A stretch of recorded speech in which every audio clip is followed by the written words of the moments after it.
Hi boys and girls, here's video 3 in our series on Central America. So we started with the toucan, we started with the molas that were in Panama. Then we did a toucan that you would find in Panama and Costa Rica. Then we crossed the border, we went all the way into Costa Rica and we found the dart frog. And so now I wanted to teach you a little bit of folk art history that is done in Costa Rica that's really cool. This design here you've seen before. Some people call it a mandala. Some people see it in Aztec culture with the calendar. But I'm going to tell you where this comes from when it refers to Costa Rica. In Costa Rica, they used to use, back in the early 1900s, ox carts. And an ox cart was basically a wooden box with big wheels on it that an ox would pull. And that was your car. That was how you got from place to place.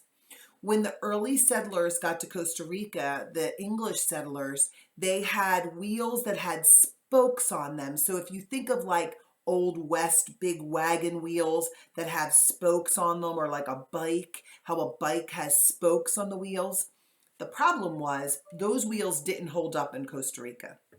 In Costa Rica, the mud was so thick that the wheels literally would snap. You couldn't use them. And so there was an ox cart maker who made the ox carts for a particular village. And he figured out that if he made solid wheels, real thick wood, solid wheels, they wouldn't break. And he put a little bit of metal around the edge so that they would move a little bit easier, and he made them a lot stronger. And so this was the type of ox cart you would need in Costa Rica, a thick wheel that had no spokes on it. But you use that for everything. You didn't just use it for work, going and collecting whatever crop you were working on and filling your ox cart with it and bringing it back to the farm. That wasn't the only thing you used it for. Maybe you used it for weddings or parades or going to church on Sundays. And so the ox cart maker, because he made ox carts, when he made his family their ox cart, he made two. He made one for work and he made one for when you would go somewhere. And he decided to make that fancier. He's like, you know what? I don't want to drive the dirty, smelly ox cart if I'm going to go to church or if I'm going to be in a celebration of some kind. And so the first ox cart that he painted was red and orange, and he didn't do designs. But that was it. It exploded from there. When everybody in the village saw his beautiful ox cart, they wanted to make their ox carts beautiful too. And because the Aztec culture wasn't too far away from Costa Rica, they took the design of the Aztec calendar and they began to paint the wheels of the ox cart. And if you look up Costa Rican ox carts, you will see the most beautiful painted ox carts. To this day, they still do that, and they still use them for traditional ceremonies. So I thought it would be really fun to make one of these. It's not hard. It's a little tricky in the beginning. It's more time consuming.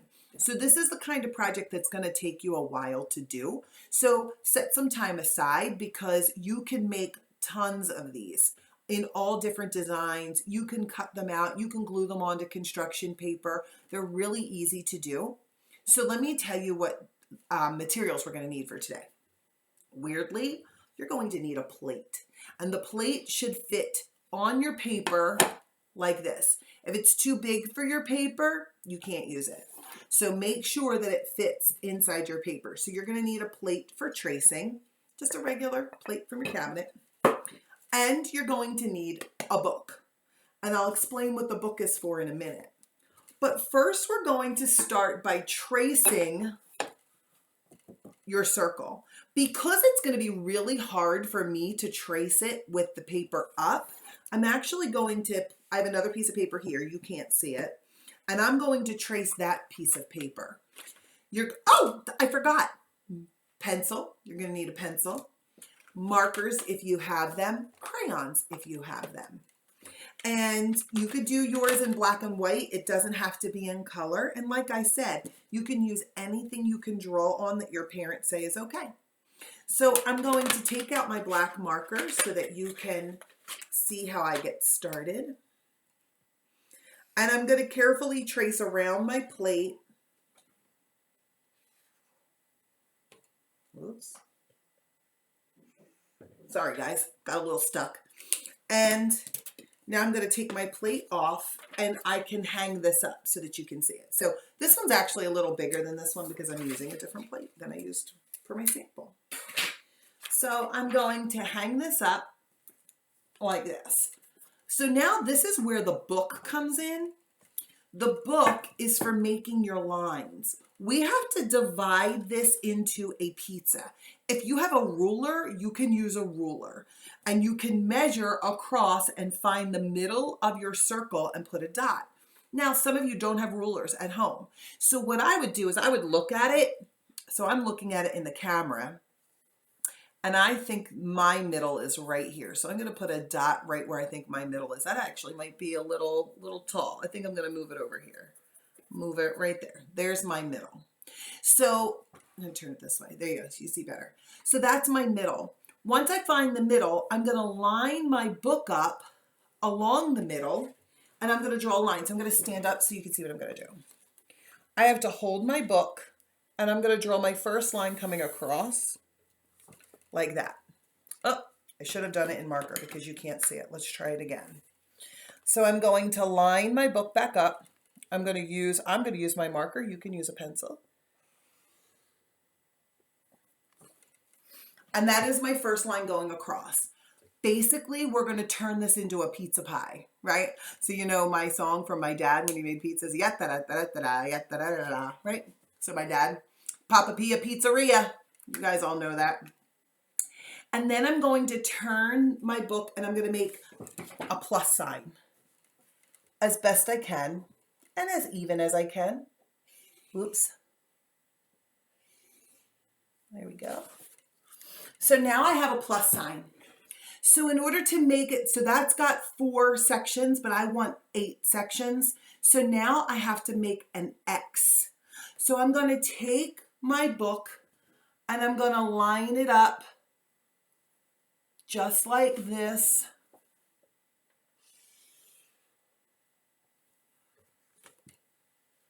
And I'm going to do it the other way as well. Make sure that it's lined up with the dot in the middle.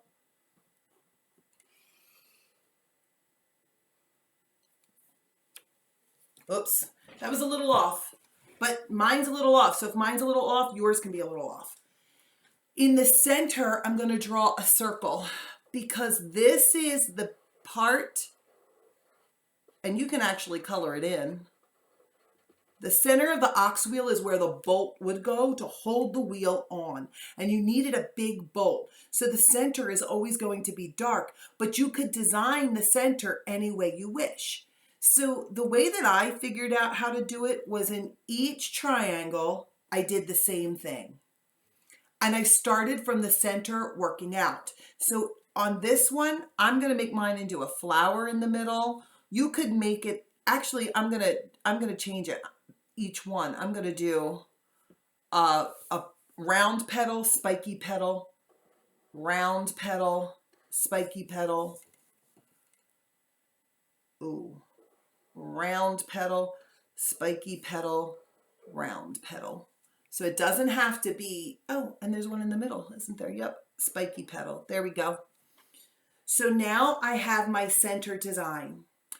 In each triangle, I'm going to repeat. So if you take a look over here, you'll see that I repeated a bunch of shapes all the way around. So I'm going to start here and do a zigzag line. So it's going down and across. So I'm going to do the same thing here. Ooh. Same thing here. See where I messed up there? I'm going to show you how to fix that.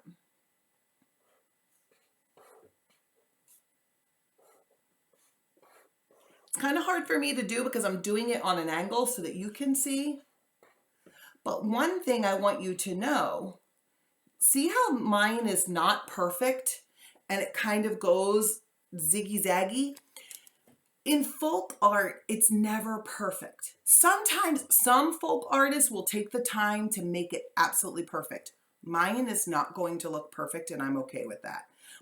Partially because if you're looking at it facing down, you're going to be able to see where stuff needs to go. I'm looking at it from the opposite direction, but I want you to know that mine doesn't have to be perfect. And if mine doesn't have to be perfect, neither does yours.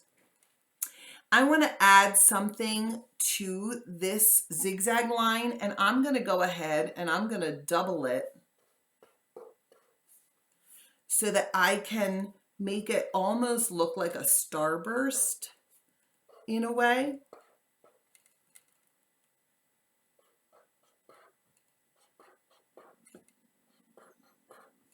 See that? Isn't that cool? So now it kind of looks like a starburst. I'm going to work now on the outside of my circle. And if you look on the outside of this one, what I did was I just did a curved line, almost like the way a spider web would look.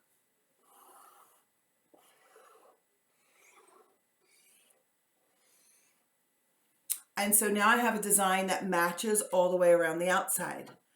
On each one of these spokes that aren't real, right? Because on the ox cart, they don't have real spokes, but we're painting them, well, drawing them on. You could paint them if you have paint at home.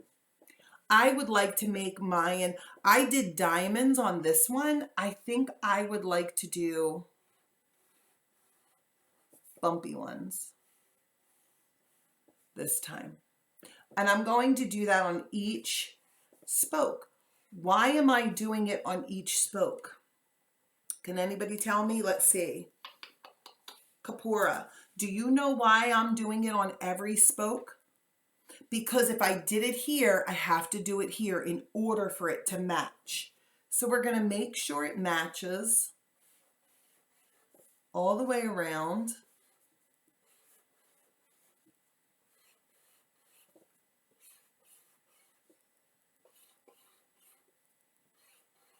Once you get started, it's kind of easy to get the hang of it. Okay, so now it's really, it almost, as I'm looking at this, it kind of looks like a snowflake, doesn't it? Like a fancy snowflake. Only when we add all the colors, it's not going to look like a snowflake anymore. So on this one, I added hearts as one of the main shapes in the middle. I'm not going to do that this time. This time I'm going to add, what if we did triangles? I'm going to do triangles, but they're going to be pointing in like that. So I'm going to do my flat line toward the outside and have my triangles point toward the center. Whoops, do a little one there. And see, some of my shapes aren't even, but once you start to put your designs in, you can't really notice anymore if they're even or not. It doesn't really show up. I want to add a little more inside of these because I think they look a little plain. So I'm going to put zigzags. And boys and girls, I also want to say this to you. You can do many, many designs inside of these. And the more designs you do, the longer this project might take, but the more intricate it's going to look. Intricate is a fancy word for detailed. So it's going to look more detailed.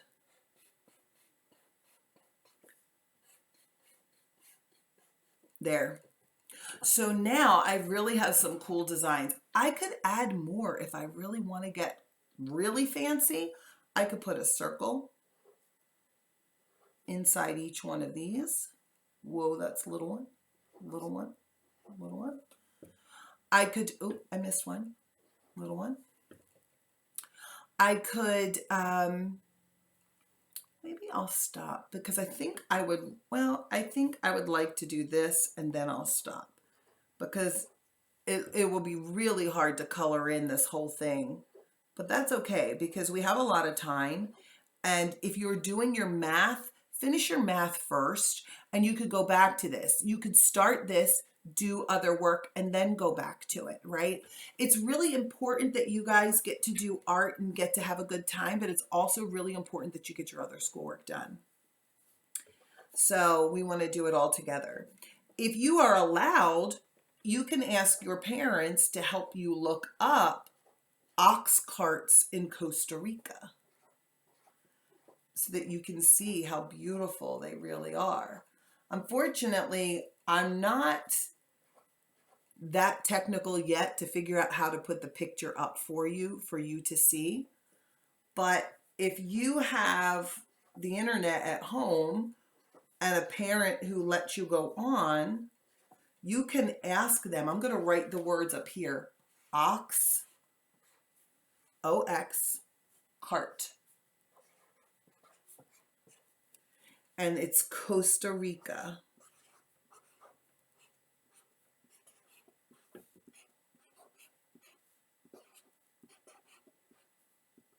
Okay?